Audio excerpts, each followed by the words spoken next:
વાર્તામાં તમને શું શીખવા મળ્યું, તમારે શું સુધારો કરવાનો છે, આ તમારું વિદ્યાર્થી જીવન છે. તો આ અનુસંધાનમાં તમને એક વાર્તા કહું છું, એ વાર્તા તમારે સાંભળવાની છે. વાર્તા સાંભળશો ને? સાંભળવી છે તો તમે અદબ લાગે છે બરાબર. પછી પ્રશ્નો પૂછીશ આ વાર્તાના અનુસંધાનમાં, જવાબ આવડવા જોઈશે, આજુબાજુ નાફરી નહીં માટે. તો એક નગર હતું. એ નગરની અંદર તમામ સમાજના, તમામ જ્ઞાતિના માણસો રહેતા હતા. તો નગરની અંદર એક રાજા પણ રહેતા હતા. આ રજવાડા વખતની વાત છે. રાજા રજવાડા ચાલતા હતા ને, અંગ્રેજો પહેલા દેશી રાજ્યો ચાલતા એ વખતની વાત. તો રાજા ઉદાર હતા, દાનવીર હતા કે ભાઈ મારા જે પ્રજા છે, કે મારા માણસો છે, આ જે લોકો છે, એમના માટે કંઈક કરવું છે. તો એકવાર એક ધાર્મિક પ્રસંગ આવતો હતો.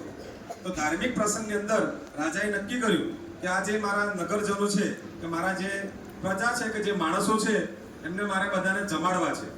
શું કરવું છે? જમાડવું છે, ભોજન આપવું છે.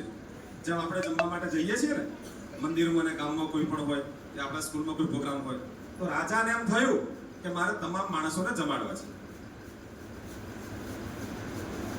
તો રસોઈ બનાવવા માટે જે રાજ રસોઈયો હતો, કે સારામાં સારો રસોઈયો, કે ભાઈ સારામાં સારી રસોઈ કોણ બનાવે છે, એનું સર્વે કરવામાં આવ્યું.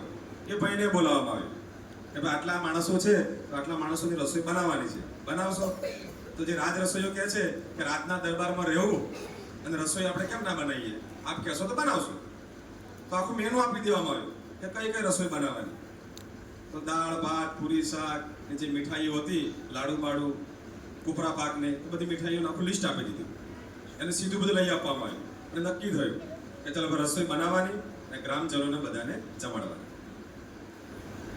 હવે તારીખ, વાર, તિથિ નક્કી થાય છે. એ દિવસે રસોઈ બનતી હોય છે. જેમ આપણા સમાજની અંદર કોઈ પણ નાના મોટા પ્રસંગો હોય તો રસોઈ બનતી હોય, તમે જોયું હશે એ જગ્યા. તો જ્યારે રસોઈ બનતી હોય છે એ જ વખતે અચાનક બધા પોતપોતાના કામમાં હોય છે. રસોઈઓ પણ એના રસોઈ બનાવવાના કામો હોય છે, એના માણસો પણ રસોઈ બનાવતા હોય છે. પણ રસોઈ જ્યારે બનાવવામાં આવે છે એ જ વખતે અચાનક જ એક સાપ નીકળે છે, કોબરા સાપ. કેવો સાપ? કોબરા. કોબરા સાપ જોયો છે? ટીવીમાં કે મોબાઈલમાં જોઈ લેજો, સર્ચ મારી લેજો કે એની અંદર ઘણું બધું ઝેર હોય. એવામાં જ આકાશની અંદર એક બાજ ફરતો હોય છે. તો બાજ એ કોબરા સાપને પકડી લે છે. હવે કોબરા સાપને જ્યારે બાજ પકડી લે છે ત્યારે આ એની નીચે આ જે ઘટના બને છે તે જ જગ્યાએ આ રસોઈ બનતી હોય છે. રસોઈ બનતી હોય છે.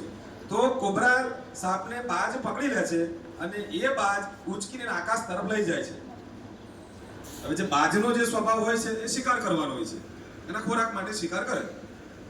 હવે જે કોબરા સાપ છે એને બચવા માટે, હવે સાપને એમ કે જો હું મારા બચાવ માટે પ્રવૃત્તિ ના કરું તો આજે મારું મોત થઈ જશે, મારું મૃત્યુ નક્કી છે. તો એ બચવા માટે એનું ઝેર છોડે છે બાજ સામે. જે ઝેર છે એ ઝેર છોડતો હોય છે. હવે જેવું આ